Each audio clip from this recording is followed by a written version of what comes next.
Hey everyone, welcome to Fight Talk Podcast with your boy, the What's Next Kid here, ladies and gentlemen. I am here with Chris. He is one of the commentators at the fight, ladies and gentlemen. So, what's your prediction for this fight? This is a tough one. I think all of it depends on how healthy Carlos Adames is coming into this fight. If he's at his best, I think he might be a level above Ammo Williams.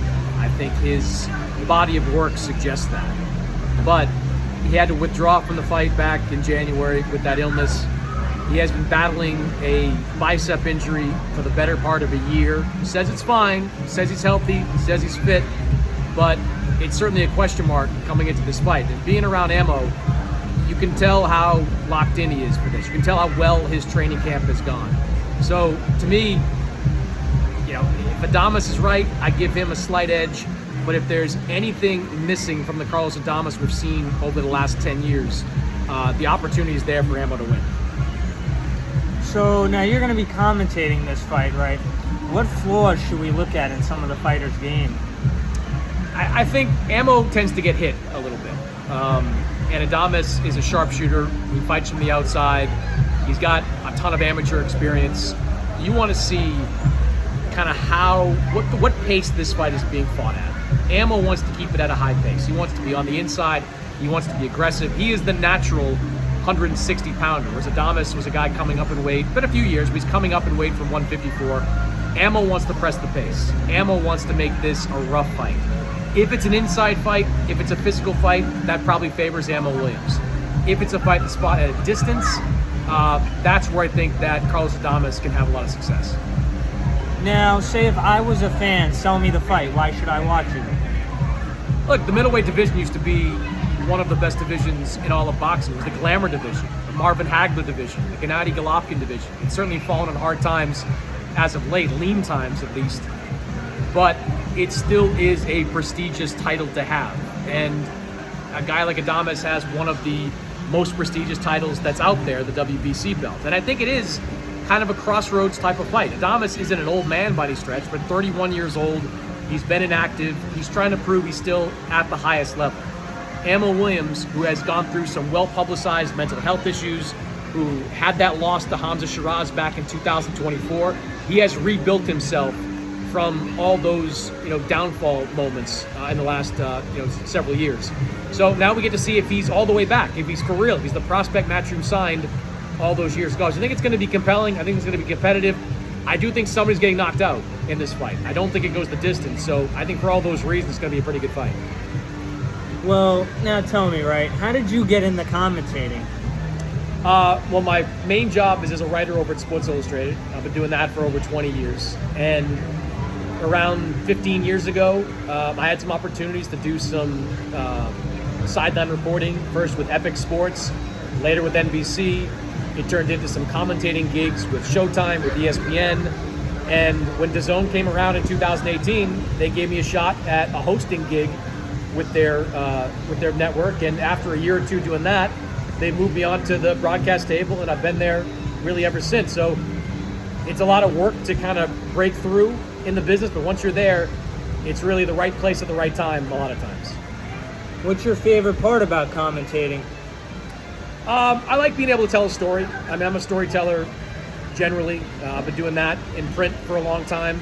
And I think boxing's home to some of the best stories of any sport that's out there. I mean, nobody gets into boxing in the middle class. I mean, your brother's an example. You don't get into boxing without needing to do something, to better your life, to prove something, to make money.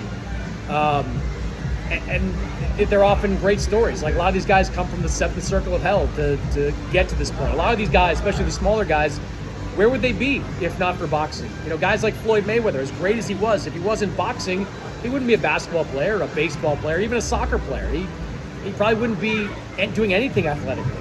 But because this sport exists, it's created an opportunity for a lot of guys to do a lot of things with their lives, and I love being able to tell some of those stories. Now, what do you think about Floyd Mayweather coming out of retirement to fight Manny Pacquiao? I have no interest in that fight. I'm sure there's going to be a lot of mainstream interest from people that have not kept up over the last 10 years, but Floyd is 50 years old.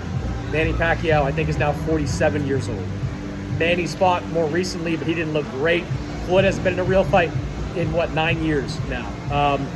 I don't think it's going to look good in the ring. I don't need to see more old man boxing. Give me this kind of fight at a lower level with Ammo Williams and Carlos Adames over anything Floyd Manny can do at this point. Now, what is your least favorite part about commentating?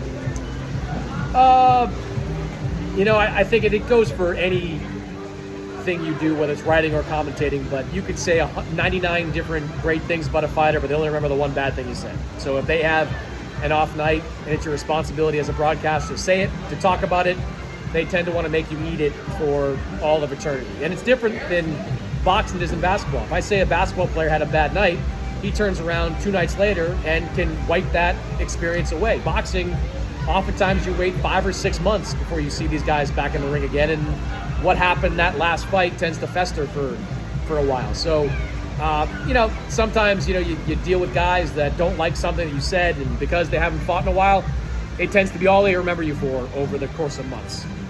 Now, what advice would you give to some people trying to be commentators? I would say keep getting as many reps as possible.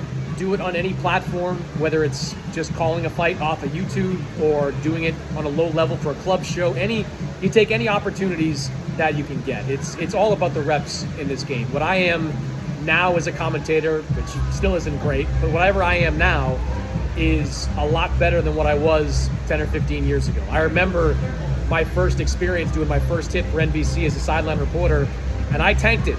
I whiffed in my first hit on the sideline. I didn't know what the hell I was saying in that moment. But the reps make you better. The more comfortable you get in front of the camera, you're going to get better. The more work you do to prep for these shows, you're going to get better. So it's all about the work and how much you're willing to put into it. How's it working with the former WBC world champion, Sergio Mora? I love Sergio, and I have more respect for Sergio than anybody in this game. Now, that being said, I disagree with 75% of the things that he says, and that's why I think it works. I come from perspective as a journalist and a writer. He comes from the perspective as a former champion. There are things I could never know as much about boxing as Sergio Mora does. He on his worst day, he knows more about the sport than I do or I ever will. But I can learn about what a guy's going through, and that's what I try to bring into commentary. I'm the guy that's supposed to know if a guy had a bad breakup leading into the fight. I'm a guy that's supposed to know if he had a bad training camp or he's got a nagging injury. I'm the reporter in this relationship here. He's supposed to be the one that can tell me if a guy's footwork sucks. I'm supposed to tell you why his footwork might suck. If he changed trainers or is trying something different during training camp. There's a give and take and kind of a yin and yang to it. But I like arguing with Sergio, but believe me, there's nobody in this business I respect more. I know everybody hears the arguing live. They love it though. It creates a we show. fight like cats and dogs, but it's all, for me, it's in him too. I know it's all out of a place of respect. I know he's got respect for the stuff that I do, and I have tremendous respect for what he accomplished. This guy was a world champion. How many guys can say they were a world champion? He was the winner of the Contender. For a while, Sergio was the most famous athlete on earth. For 10 seconds, he was the most famous athlete in the world when he won that Contender. I have tremendous respect for what he's done. Now, how do you prepare to commentate a big fight like this? It's really as much homework as you can do in this fight. You've got to dig in, spend as much time as possible reviewing fight footage. When you get into the fighter meetings, have questions prepared for stuff that you want to talk about. Dig in as much as you can. I mean, again, for me, Sergio's talking about, kind of the ins and outs of what makes them a fighter, things that they might be trying strategically. That's for him. For me, it's about the training camp, what went wrong in the last fight, what went right in the last fight, what's going on in their lives that I can bring to the audience. My goal is to tell a viewer something that they don't know. If I can do that just once during a broadcast, I feel like I've done my job. Now, tell everybody, what is the biggest mistake you ever made in commentating? I've made a lot of mistakes in my time. I mean, it's live TV. You're going to make some screw-ups. Mispronouncing names certainly happens often. I famously declared moments before he got knocked out that Anthony Joshua was a composed and ferocious finisher, and then he got knocked down by Andy Ruiz. That comment will live in infamy But you're going to make mistakes doing live TV. You can't, all you can do is go into these situations being as prepared as you possibly can. If you make a screw up mispronouncing a name, or getting something wrong with a guy's record, or just saying something wrong in the ring, that's not the end of the world. It's going to happen a lot with live TV. The worst thing you can do is come in and be unprepared, because boxing fans, they may be a smaller number than an NBA crowd or a football crowd, but they are as well educated as anybody out there. They know the sport, and you can't fake it with boxing fans. They know if you were prepared for something and you know it, and they know if you don't. And my goal is to know as much as I can going into every fight. Now, give me your prediction for the co-main event. I like Amari Jones. He's fighting a good, experienced opponent, Christian Gomez. I like the step up for him, but Gomez lost 4 of his last 5. And for the most part, he's kind of being brought in for his durability. I mean, Amari Jones has stopped 4 of his first 5 opponents. They want to see this kid get some rounds, see if they can get him up to 8 rounds in this fight. I think it's an 8-round fight. See if they can get him that high. And if he can knock this guy out, that's a feather in his cap. I mean, this is kind of the quintessential rounds opponent. A guy that, if you can stop him inside 5 or 6 rounds, hey, you did something that other fighters, other prospects maybe haven't been able to do. If you can't, well, you get the experience of going 6, 7, 8 rounds. Now, what do you think about the heavyweight clash? Usually we see a knockout in those. It's going to be a good one.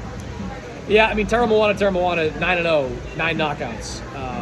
Curtis Harper used to be known as the guy that walked out of the ring against Efe Ajagba. That was his claim to fame for a long time. But he's been in there with some good guys since then, and he's tested some good guys. He had a good fight against Guido Vianello recently that really showed that he has something in the tank. I'm curious to see if Curtis Harper can take Tara Moana past the second round. He's only been past the second, or never been past the second round, only been in the second round a couple of times in his pro career. Let's see if this big guy with a lot of pop has that same durability, that same longevity when he gets to a 3rd or 4th round of the fight. That's where Curtis Harper might be able to do something. If he can't, could be another easy night for Tara Moana. Now, Curtis Harper, when he walked out the ring for that fight, he told me he didn't get the right amount of what he was owed. That's why he walked out. I'll take him at his word. It certainly was a weird look. I mean, at that point, Efe Ajagba was a guy that nobody wanted to mess with. He was a knockout artist to the highest level, had knocked out everybody he faced, I think, up until that point, and was, physically, truly terrifying. He was a big guy, mean glare. He looked like a African Mike Tyson in the ring. Curtis Harper, I'll take him at his word. It was about the money. But in that moment, you couldn't help but think Curtis Harper got one good look at Efe Ajagba and said, you know what? I'm going to live to fight another day. Kurt Harper fears no man. He is the man when he steps up in the ring. He's like a gorilla. He turns into a man when he gets in there. He has that mindset to go out there and crush. That's why he's called Curtis the Hurt Harper. Shout out to him, by the way. Yeah, look, this is a great opportunity for him, fighting someone that does not have his level of experience. And I think if he does get through the fire in the first couple of rounds, he's going to have to take some punches early. We're going to see if the chin is there on Curtis Harper, who just fought 3 weeks ago, in 8 rounds 3 weeks ago. If the chin is there, he gives himself a chance. He is a tough guy. But he's got to get through those first 2 rounds. He's got to survive what's probably going to be a pretty early onslaught from Tara Moana. Curtis Harper, he's coming off of a loss against an 11-0 fighter, I believe. Yeah, end of February, I think he was. It's been good for him for being able to get right back in the ring. He's obviously going to be sharp. He's obviously had good camps, coming into this. And Tara Moana has been battling. He was active last year, fought a bunch of times, but I know he's been battling a couple of injuries here or there. So maybe Curtis Harper can catch him at the right time. But again, that first round, we're going to find out. Because Tara Moana does have real pop. He is a heavyweight puncher with a good amateur background. He is, I think, the real deal at heavyweight. Yeah, I've seen him fight before at Madison Square Garden, and wow, that ring walk, that just brings the enjoyment of the fight. All the fans could not take their eyes off him. They put their eyes right on him, and once he stepped up in the ring, I think it was, a first, second round knockout. Yep. The guy was just out, and that was it. He's got it. He's got the pop. He's a guy that, fought Bakadir Jalalov in the amateurs, lost to him, but he's out there calling for that smoke once again. So he's got the skill set. He's got the power. He's got a manager in Brian Peters that's really good. Matchroom is his promoter. But he is going to have a chance to succeed at the highest level. That's why I like this particular fight for him. This is a excellent test, I think, for Tara Moana. And we'll learn a lot about where he is at this point after this fight. Who's your favorite fighter? My favorite fighter right now is probably, I mean, it's not a name a lot of people say, but Shakur Stevenson to me he's just so brilliant. Like, he's one of those guys that you get a Mayweather vibe off of. Like, you're going to have to be special to beat Shakur Stevenson. You're going to be a lot bigger to beat Shakur Stevenson. He jumped in weight to 140 to fight the number one guy in Teofimo Lopez in what is effectively Teofimo Lopez's backyard of New York City, where he was the home fighter in that fight. He put on a boxing clinic. So I love Shakur. I think Bam is a lot of fun in these lower weight classes, and I'm anxious to see Bam as he keeps moving up in the weights. But right now, I get a lot of enjoyment out of watching Shakur Stevenson fight. Who do you believe is the greatest fighter of all time? I mean, I go back to the boxing history of someone like Sugar Ray Robinson, who had 19 losses, but he fought Jake LaMotta like 6 times. Like, he fought so many great fights and so many great fighters in such a short period of time. To me, he's the greatest non-heavyweight of all time. Ali, you got to put him up there as the greatest of all time. Self-styled, of course, as the greatest, but what he accomplished against Frazier, against Foreman, against all these great names, it's hard to consider anyone but him at that top. And again, another guy with 5 losses on his resume. So these two guys that I mentioned, who I think are arguably 1-2 at the top, they're guys with a combined 24 losses between them. That's why in boxing, losses certainly shouldn't matter as much as they seem to. Now, what do you think about Alexander Usyk if he was back in that era? I think he would do well because he's physically that size. I mean, now Usyk is beating up on guys a lot bigger, but in those days, Ali was around 6'3". Joe Frazier was under 6 feet. Only Foreman really was supersized when it came to heavyweights at 6'5", 6'6", whatever it was that he was. And look, Usyk has proven himself at both cruiserweight and proven himself at heavyweight. And the cruiserweight fights were a lot closer than they've been at heavyweight, but he's proven that he's not just a big guy that can punch. He is a true pound-for-pound guy who deserves to be ranked number 1 in the world. And that's all the questions I have for you. And if you ever want to come on again, and that would be awesome. It was nice to have you Anytime, on. man. Happy to do it. All right, everybody. You heard it right here, everybody. Make sure you hit that like button and hit that follow button. Thank you.